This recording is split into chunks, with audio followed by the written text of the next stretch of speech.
मंच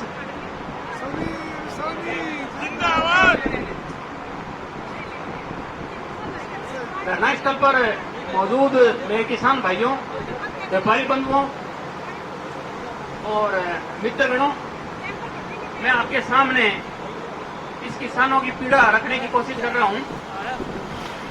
ये हमारे देश का दुर्भाग्य है कि किसानों का कोई तरीके का संगठन नहीं है पूरे भारत में। जितने भी संगठन हैं वो पार्टियों की संगठन है। जितनी भी पार्टियां हैं उनकी एक ही किसानों का संगठन है। वो सामने आ जाता है चेहरा बदल के और किसानों को जोड़ लेता है। यही होता है। ऐसी स्थिति के अंदर किसानों को तो प्लेटफॉर्म चाहिए। जो भी सत्ता पक्ष होती है उसके सामने विपक्ष होता है।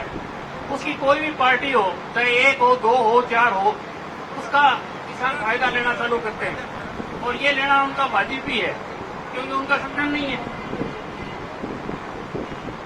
तो सबसे पहले ये जो समस्या, तो किसानों का एक प्लेटफॉर्म नहीं होने की वजह से जिस पार्टी के लिए आप जिस प्लेटफॉर्म की पार्टी के प्लेटफॉर्म पर किसान को चले जाते हैं, दूसरी पार्टी और झंडा खड़ा कर लेती है, जैसे अभी यहाँ पे थाना के अंदर हो रहा है।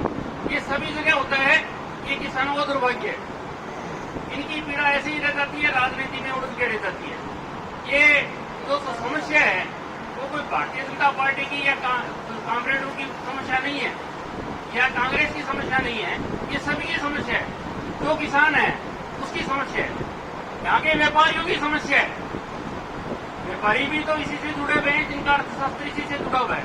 मजदूरों का अर्थशास्त्र इसी से जुड़ा हुआ है। ये पूरे क्षेत्र की समस्या है। ये सबसे बड़ा दुर्भाग्य तो हमारे देश का, जब से देश का विभाजन हुआ, देश बना, जब से ये समस्या शुरू हो गई थी। देश का विभाजन हुआ तो जितना भी नहरी क्षेत्र था वो पाकिस्तान के अंदर चला गया। सतलुज, रावी, ब्यास, झेलम, चनाब, इनका जो भी सिंचाई क्षेत्र था वो पाकिस्तान के अंदर चला गया और यहाँ पे रह गया बंजर जमीन, जैसे राजस्थान की जैसी। देश आजाद होने के बाद में तत्कालीन सरकार ने प्रयत्न किया, जो भी सरकार होती थी वो प्रयत्न करती थी। यहाँ पे बॉर्डर पे जितने भी रिफ्यूजी थे पाकिस्तान से विभाजन के दौरान, उनको बसाया गया और नहरी क्षेत्र के अपलोड किया गया। नहरी क्षेत्र जब शुरुआत की स्टेज में था तो पानी की कोई कमी नहीं थी। हमें रावी, सतलुज और ब्यास 3 नदियों का पानी मिला था। वैसे देखा जाए तो पाकिस्तान के अंदर जाने वाली कुल 6 नदियों में से 3 नदियों का पानी हमारे को मिल गया था। ये करीबन पानी का 25% बैठता है। पानी तो कम था और तो इन 3 नदियों का ही पानी ले सकते थे हम। ऊपर की जो 3 नदियां हैं वो पहाड़ी क्षेत्र के अंदर पड़ती है, उनका पानी हम नहीं ले सकते। अकेले सतलुज को छोड़ दे तो बाकी रावी और ब्यास छोटी नदी है और इन तीनों नदियों का पानी मिलाकर भी सिंधु नदी के बराबर नहीं है, जो पाकिस्तान के अंदर बहती है। सिंधी क्षेत्र का करीबन 90% हिस्सा पाकिस्तान के अंदर तत्काल समय में चला गया था। राजस्थान का, हरियाणा बाद में विभाजन हुआ था, हरियाणा का और पंजाब का समझौता हुआ, पानी का वितरण हुआ, हमें दे दिया गया। ये राजस्थान का दुर्भाग्य रहा कि उसका मैनेजमेंट राजस्थान के हाथ में नहीं रहा। उसका मैनेजमेंट रहा हिमाचल के हाथ में, पंजाब के हाथ में। उनकी पीड़ा और दुख, यहाँ की पीड़ा और दुख को ये वो वाले समझ नहीं सकते थे। वहाँ की पीड़ा को हम ही समझ सकते थे क्योंकि हमें इसके बहुत रोके थे। ये पानी का मैनेजमेंट सिस्टम शुरू से खराब रहा है। पूरे भारत का आजाद होने के बाद में भी देश करीबन 75 साल के लगभग होने को आ रहे हैं और आज की तारीख में हालात ये है कि 75% पानी समुद्र में चला जाता है। 25% पानी का सदुपयोग नहीं हो पाता हमारे से। जिस रावी, सतलुज, ब्यास का पानी का मैनेजमेंट, अभी देखिए आप, कितना बड़ा दुर्भाग्य है।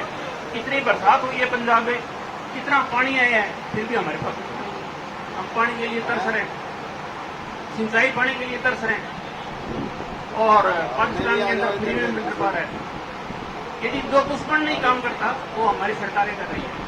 उसमें वो पंजाब के अंदर चाहे आप पार्टी की सरकार हो, चाहे राजस्थान की सरकार हो, चाहे सेंटर की सरकार हो, चाहे कोई भी सरकार हो, कोई भी राजनीतिक पार्टी पानी के प्रति सही ढंग से मैनेजमेंट नहीं कर पा रही इस देश का दुर्भाग्य। पानी की पीड़ा और चिंता, ये जब तक कोई नहीं समझेगा तो किसानों का दुख दर्द नहीं समझेगा। आज भी रोजगार देने का साधन 60% से लगा के 70% रोजगार जो मिलता है कृषि क्षेत्र के अंदर ही मिलता है। तो देश की अर्थव्यवस्था के अंदर से यो रोजगार जो कृषि का योगदान है भारतीय जीडीपी के अंदर 25% ही रह गया है। तो किसी समय 75% था, उद्योगों का सेवा क्षेत्र का आगे निकल गए। उसके बावजूद भी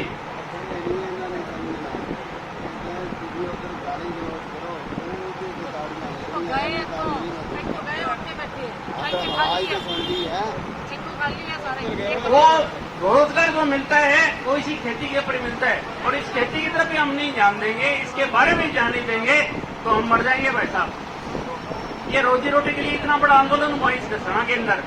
यहाँ की सबसे बड़ी समस्या पेट की समस्या है, यहाँ समस्या पानी की समस्या है, और उस समस्या को आप नहीं समझोगे, आपस में सोचोगे कि यार एक आपने किसान एक कहानी सुनी होगी, एक बाप था वो मरने लगा, उस टाइम उसने अपने बच्चों को बुलाया और एक एक लकड़ी दे दी और उनको कहा कि आप इसे तोड़ दो। जो आदमी बच्चे थे उन्होंने सबने तोड़ दी लकड़ियां। फिर उसने उसका गट्ठा बनाया और उसको लड़कों को दिया बारी बारी कि आप इस गट्ठे को तोड़ के बताओ, तो कोई नहीं तोड़ पाया। तो मित्रों, जब किसानों के बारे में सोचना है, जब किसान एक नहीं होंगे, वो चार जगह पर आपस में लड़ेंगे कुत्तों की तरह, तो बाद में होगा क्या? या तो किसान खुद तय करे, उनको लगता है कि ये धरने ये प्लेटफॉर्म गलत है, वो प्लेटफॉर्म गलत है, उन दोनों 400-500 प्लेटफॉर्म को धक्का मारे, एक अपना प्लेटफॉर्म बनाए।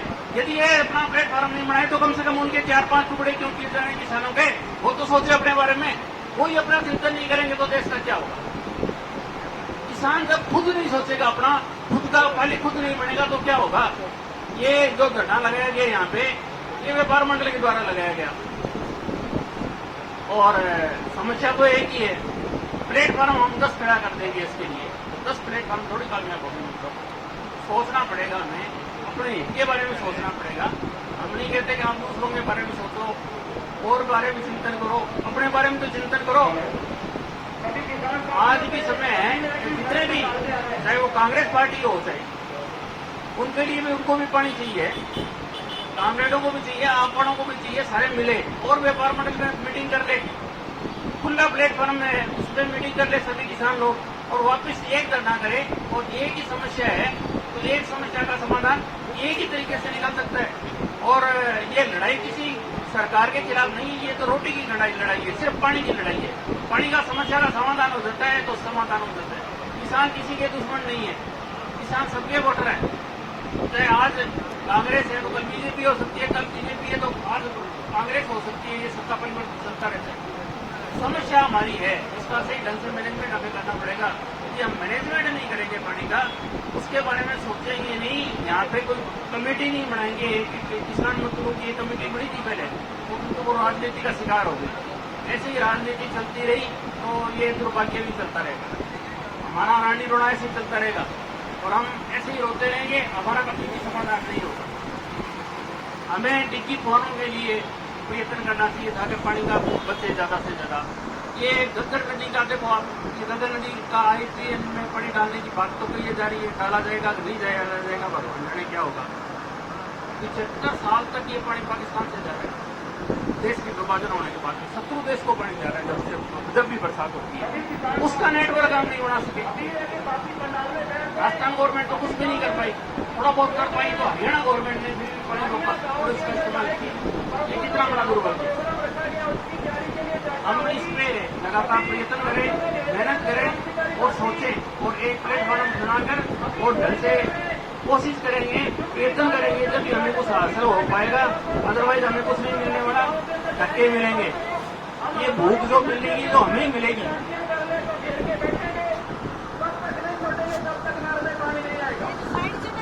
बहुत बहुत धन्यवाद सोनी जी।